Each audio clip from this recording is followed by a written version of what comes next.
ইনকিলাব মঞ্চের আহ্বায়ক ওসমান হাদি হত্যার প্রধান আসামি ফয়সাল করিম সহ দুজনকে ভারতের পশ্চিমবঙ্গ থেকে গ্রেফতার করা হয়েছে। যে খুনিদের হন্য হয়ে খুঁজছিল বাংলাদেশের আইনশৃঙ্খলা রক্ষাকারী বাহিনী, যারা দেশ জুড়ে এক ত্রাসের রাজত্ব কায়েম করে রাতারাতি হাওয়া হয়ে গিয়েছিল, শেষমেশ তাদের শেষ রক্ষা হল না। তবে বাংলাদেশে নয়, এই দুর্ধর্ষ খুনিরা ধরা পড়েছে পার্শ্ববর্তী দেশ ভারতে। আদালত আটক দুই আসামির 14 দিনের রিমান্ড মঞ্জুর করেছে। রাজনৈতিক এই দাবার বোর্ডে ভারত ও বাংলাদেশের সম্পর্ক এখন এক অগ্নি পরীক্ষার মুখে। ফয়সাল এবং আলমগীরের ভারতের বনগাঁ সীমান্তে ধরা পড়া কেবল একটি সাধারণ গ্রেপ্তার নয়, এর পেছনে থাকতে পারে দীর্ঘমেয়াদী কোনো ইন্টেলিজেন্স শেয়ারিং অথবা কোনো গোপন পলিটিক্যাল ডিল। প্রশ্ন উঠছে, ভারত কি এই ঘাতকদের স্রেফ অপরাধী হিসেবে হস্তান্তর করবে, নাকি তাদের কাছে থাকা তথ্যগুলো কোনো কূটনৈতিক দর কষাকষির হাতিয়ার হিসেবে ব্যবহৃত হবে? খুব সহজেই ভারত তাদেরকে বাংলাদেশের হাতে তুলে দেবে।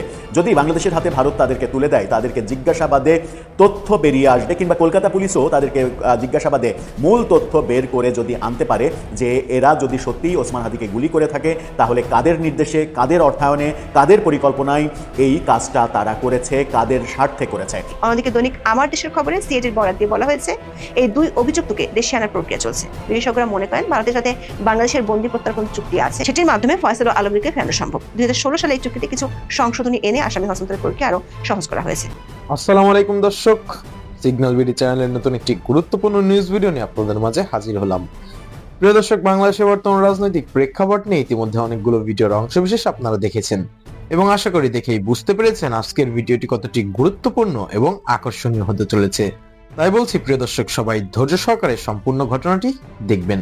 এখনো যারা আমাদের চ্যানেলটি সাবস্ক্রাইব করেননি, তাদের সবাইকে বলবো আমাদের চ্যানেলটি সাবস্ক্রাইব করে পাশে থাকা বেল আইকনটি অন করে দিবেন। আর যারা ইতিমধ্যে সাবস্ক্রাইব করেছেন তাদেরকে অসংখ্য ধন্যবাদ। তো প্রিয় দর্শক, চলুন আর কথা বাড়াবো না, একটি লাইক দিয়ে মূল ভিডিওতে যাওয়া যাক। যে খুনিদের হন্য হয়ে খুঁজছিল বাংলাদেশের আইনশৃঙ্খলা রক্ষাকারী বাহিনী, যারা দেশ জুড়ে এক ত্রাসের রাজত্ব কায়েম করে রাতারাতি হাওয়া হয়ে গিয়েছিল, শেষমেশ তাদের শেষ রক্ষা হল না। তবে বাংলাদেশে নয়, এই দুর্ধর্ষ খুনিরা ধরা পড়েছে পার্শ্ববর্তী দেশ ভারতে। ভারতের পশ্চিমবঙ্গ প্রদেশের পুলিশের বিশেষ শাখা বা স্পেশাল টাস্ক ফোর্স এসটিএফ অত্যন্ত শ্বাসরুদ্ধকর এক অভিযানের মাধ্যমে গ্রেফতার করেছে শহীদ ওসমান বিন হাদি হত্যা মামলার প্রধান আসামি ফয়সাল করিম মাসুদ এবং তার অন্যতম সহযোগী আলমগীর হোসেনকে। ভারতীয় সংবাদ মাধ্যম এএনআই এবং পশ্চিমবঙ্গ পুলিশের বরাত দিয়ে এই খবরটি যখন সামনে আসে, তখন গোটা দেশেই রীতিমতো তোলপাড় শুরু হয়ে গেছে। সামাজিক যোগাযোগ মাধ্যমেও চলছে খুশির বন্যা।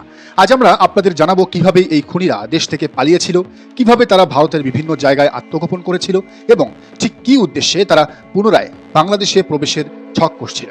পুরো বিষয়টি সিনেমার গল্পকেও হার মানায়। আপনারা জানেন, ইনকিলাব মঞ্চের সাবেক মুখপাত্র শরীফ ওসমান বিন হাদিকে অত্যন্ত নির্মমভাবে খুন করা হয়, যা দেশের রাজনীতিতে গভীর শোক এবং ক্ষোভের জন্ম নিয়েছিল।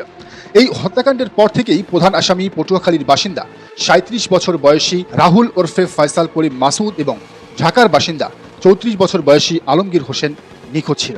দুজনেই ছিলেন ছাত্রলীগের সাবেক নেতা। তখন বাংলাদেশ পুলিশের চোখে ধুলো দিয়ে তারা সীমান্ত পাড়ি দেয়। পশ্চিমবঙ্গ পুলিশের এসটিএফ এর দেওয়া প্রেস বিজ্ঞপ্তি থেকে জানা যায়, খুনের পর এই অপরাধীরা অত্যন্ত সুকৌশলে মেঘালয় সীমান্ত ব্যবহার করে অবৈধভাবে ভারতে প্রবেশ করেছিল। মেঘালয়ের পাহাড়ি এবং দুর্গম এলাকা ব্যবহার করে তারা মূলত আইনশৃঙ্খলা রক্ষাকারী বাহিনীর নজরদারি এড়াতে সক্ষম হয়। ভারতে প্রবেশের পর তারা এক জায়গায় স্থির থাকেনি, এক জায়গায় থাকেনি।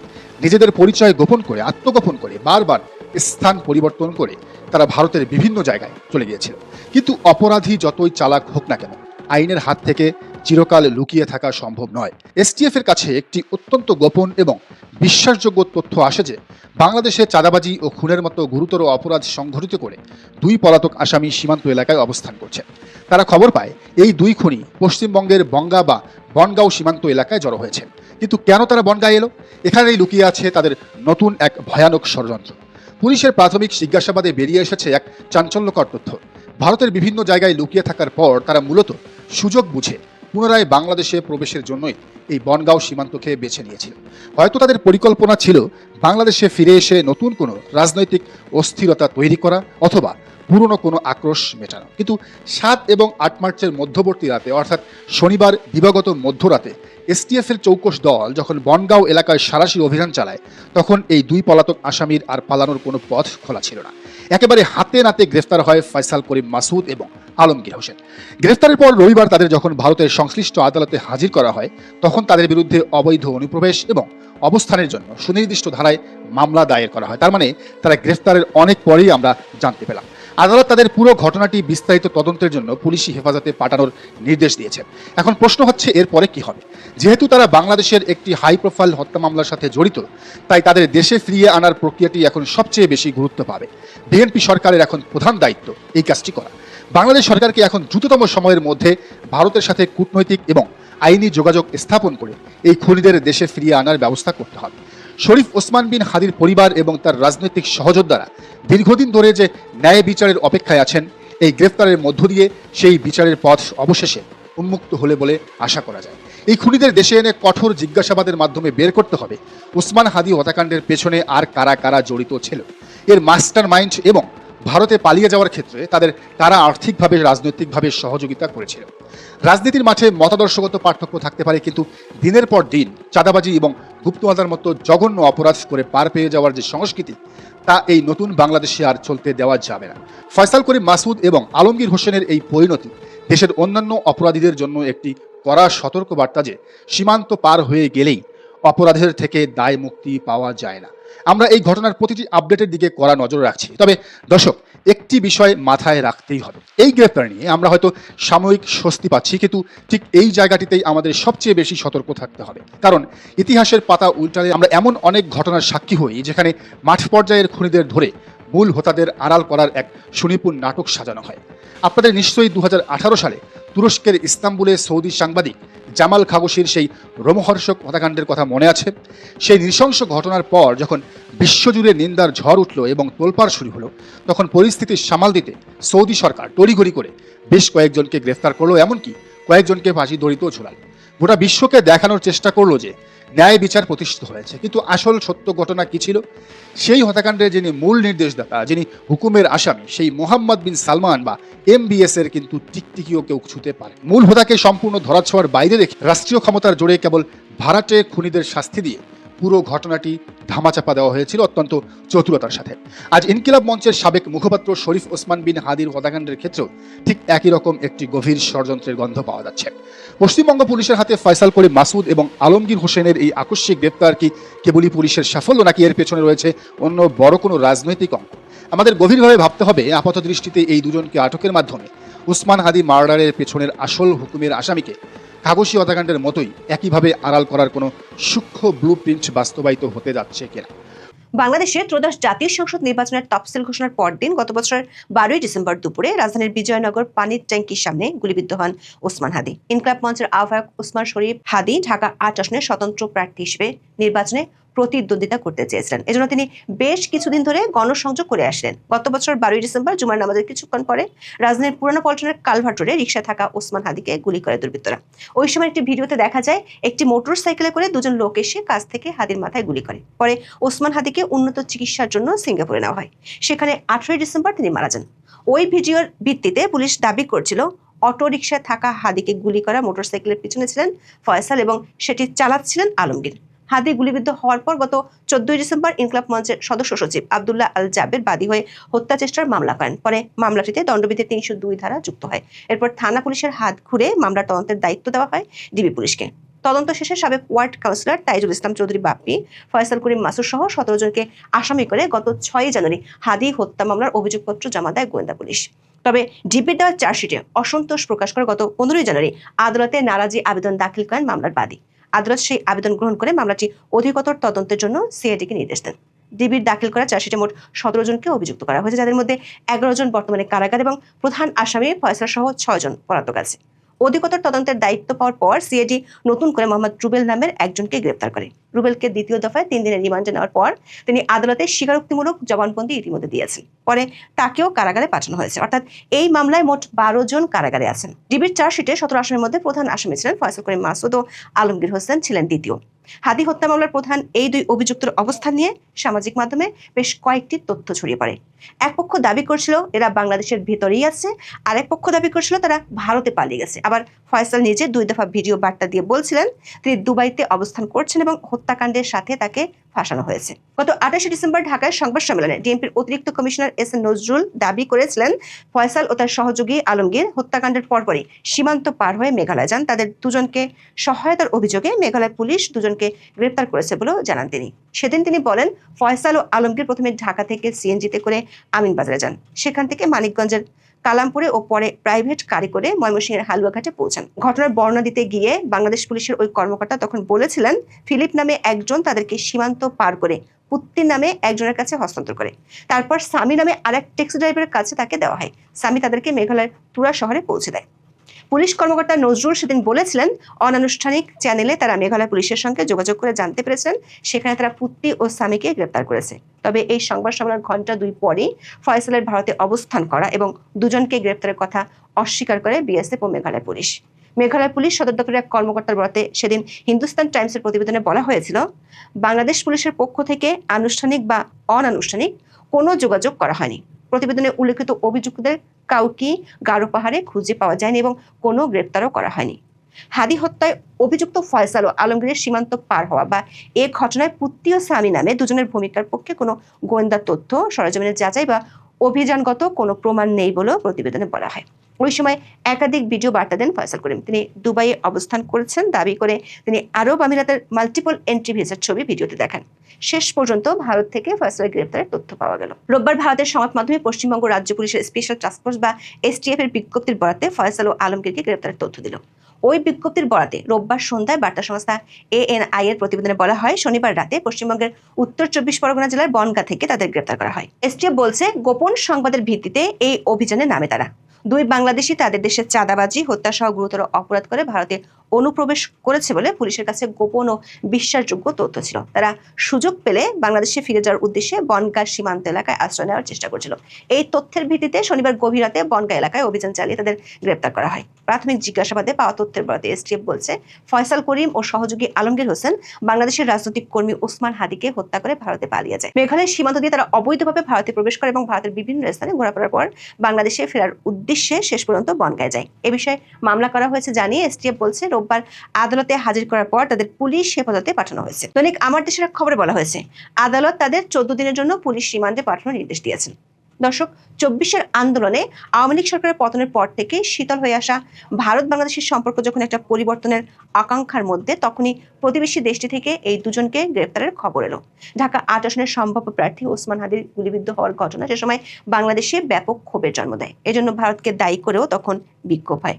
তখন ঢাকায় ভারতীয় হাই কমিশন অভিমুখে বিক্ষোভ কর্মসূচিতে একদল হামলা চালায়। তখন দাবি করা হয় হাদিকে গুলি করে আতাতেরা ভারতে পালিয়ে গেছেন। সিঙ্গাপুরে চিকিৎসাধীন থাকা অবস্থায় হাদি মারা যাওয়ার পর বাংলাদেশ জুড়ে বিক্ষোভ ও সহিংসতার ঘটনা ঘটে। তখন বাংলাদেশে থাকা ভারতীয় হাই কমিশন ও সহকারী হাই কমিশনের সামনে এবং ভারতে বাংলাদেশের হাই কমিশন ও উপ হাই কমিশনের সামনে বিক্ষোভ ও সংঘাতের ঘটনা ঘটে। হাদি হত্যা মামলার প্রধান 2 অভিযুক্ত ভারতে গ্রেপ্তারের খবর সামনে আসায় এখন প্রথম প্রশ্নটি হলো, তাদের কবে নাগাদ বাংলাদেশ ফেরত আনা হচ্ছে?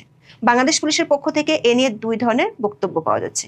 বিডি নিউজের খবরে বলা হয়েছে, আলোচিত এই হত্যাকাণ্ডের প্রধান আসামি ফয়সাল ও আলমগীর গ্রেপ্তারের খবর সামনে আসার পরপরই রোববার সন্ধ্যায় ডিএমপির অতিরিক্ত কমিশনার SN মোহাম্মদ নজরুল ইসলাম বলেছেন, ভারতীয় কর্তৃপক্ষ এখনো আনুষ্ঠানিকভাবে নিশ্চিত করেনি। অন্যদিকে দৈনিক আমার দেশের খবরে সিএটির বরাত দিয়ে বলা হয়েছে, এই 2 অভিযুক্তকে দেশে আনার প্রক্রিয়া চলছে। বিশেষজ্ঞরা মনে করেন, ভারতের সাথে বাংলাদেশের বন্দি প্রত্যার্পণ চুক্তি আছে, সেটির মাধ্যমে ফয়সাল ও আলমগীরকে ফেরানো সম্ভব। 2016 সালে এই চুক্তিতে কিছু সংশোধনী এনে আসামি হস্তান্তরের প্রক্রিয়া আরো সহজ করা হয়েছে। বর্তমান প্রেক্ষাপটে ভারত থেকে কোনো অভিযুক্ত বা সাজাপ্রাপ্ত আসামিকে ফেরাতে প্রথমে সরকারকে কূটনৈতিক বার্তার মাধ্যমে বা নোট ভার্বাল পাঠিয়ে আনুষ্ঠানিক অনুরোধ জানাতে হয়। 2016 সালের সংশোধনী অনুযায়ী চুক্তির আওতায় কেবল সেই সব অপরাধীদের ফেরানো যায় যে অপরাধের সাজা অন্তত 1 বছরের কারাদণ্ড, বিশেষ করে হত্যা, চাঁদাবাজি বা অন্যান্য গুরুতর ফৌজদারি অপরাধের ক্ষেত্রে প্রযোজ্য। যদি অপরাধটি রাজনৈতিক চরিত্রের হয় তবে ভারত চাইলে প্রত্যর্পণে অসম্মতি জানাতে পারে। এর জন্য যথাযথ প্রক্রিয়া 2 পক্ষের মধ্যে যোগাযোগ হতে হবে। তবে তার আগে ভারতে বেশ কিছু আইনি প্রক্রিয়া শেষ হতে হবে, কারণ এরই মধ্যে পশ্চিমবঙ্গের বিধাননগর আদালত এই দুজনকে জিজ্ঞাসাবাদের জন্য 14 দিনের রিমান্ড মঞ্জুর করেছেন। এই রিমান্ড শেষ হওয়ার পর তাদেরকে একই আদালতে উপস্থাপন করতে হবে। এই সময় বাংলাদেশি কর্তৃপক্ষ যদি তাদেরকে ফেরত চেয়ে আবেদন করে, তাহলে সেই আবেদনটিও বিধাননগরের আদালতে হাজির করতে হবে। সব মিলিয়ে এই প্রক্রিয়াটিতে বেশ একটা লম্বা সময় লেগে যেতে পারে বলে মনে করছেন পশ্চিমবঙ্গের একাধিক আইনজীবী। দর্শক, হাদি হত্যা মামলার 2 প্রধান অভিযুক্তের গ্রেপ্তারের খবরে আরেকটি বিষয় উঠে আসছে। সেটি হলো, হাদি হত্যার পিছনে কি এই 2 জনই জড়িত, নাকি এর বাইরে বিশেষ করে নির্দেশদাতা ত্রাতা হিসেবে কেউ আছে। বিশেষ করে বাংলাদেশে নির্বাচনের আগে হাদি হত্যাকাণ্ড নিয়ে যেভাবে পরিবেশ উত্তাল হয়েছিল, তাতে নানা ধরনের আলোচনা ও মত উঠে এসেছিল। খুবই চাঞ্চল্যকর তথ্য, এবং ইতিমধ্যে আপডেটটা আপনারা পেয়ে গেছেন যে ভারত থেকে বাংলাদেশে ডক্টর ইউনূস সরকারের আমলে সর্বশেষ যে হত্যাকাণ্ডটি নিয়ে নানান আলোচনা হয়েছে, সেটা বাংলাদেশ ক্ষুব্ধ হয়েছে, রাগ হয়েছে, গোস্বা হয়েছে, অর্থাৎ শরীফ ওসমান হাদির হত্যাকাণ্ডে। তো এই ঘটনায় প্রধান যে অভিযুক্ত ছিল তার নাম ছিল ফয়সাল। সর্বশেষ গেল মাসখানেক আগে সম্ভবত এই ঘটনাটির পরপর আমরা দেখলাম যে দুবাই থেকে আপনার ফয়সাল একটি ভিডিও বার্তা দিয়েছে। এমনকি ভিডিওতে সে দাবি করেছিল যে সে আসলে দুবাইয়ে আছে, আর কিভাবে সে এসেছে এই সম্পর্কে কিছু বক্তব্য দিয়েছিল, আর বলছিল যে ভাই এই ঘটনার মূল মাস্টারমাইন্ড আমি না, বা আমি ঘটনা ঘটাইনি, এটা সরকারি খাতা থেকে খরচ করা হয়েছে হাদিরে। তো যাই হোক, এই হাদির যিনি হত্যাকাণ্ডের অভিযুক্ত আছেন শুটার ফয়সাল করিম এবং তার সহযোগী আরেকজন আলমগীর, এই দুজনকে গ্রেফতার করা হয়েছে। তবে এই ক্ষেত্রে সম্পূর্ণ ক্রেডিটটা যায় ভারতের পশ্চিমবঙ্গের যে পুলিশ বাহিনী আছেন তাদের উপর।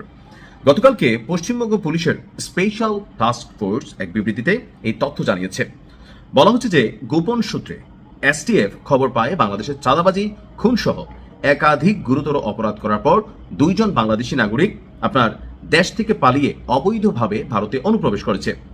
বর্তমানে বনগাঁ সীমান্ত এলাকায় আশ্রয় নেওয়ার চেষ্টা করছে। তারা সুযোগ পেলে পুনরায় বাংলাদেশে ফিরে যেতে পারে বলেও তথ্য ছিল। এই তথ্যের ভিত্তিতে অভিযান চালায় পশ্চিমবঙ্গ পুলিশ, আর এই অভিযান চালিয়ে 7 মার্চ রাত এবং 8 মার্চ ভোরে মধ্যবর্তী সময়টাতে বনগাঁ এলাকা থেকে তাদেরকে আটক করা হয়। তারা হলেন আপনার ফয়সাল করিম মাসুদ, যিনি বাংলাদেশের পটুয়াখালীর বাসিন্দা, এবং আলমগীর ঢাকার বাসিন্দা।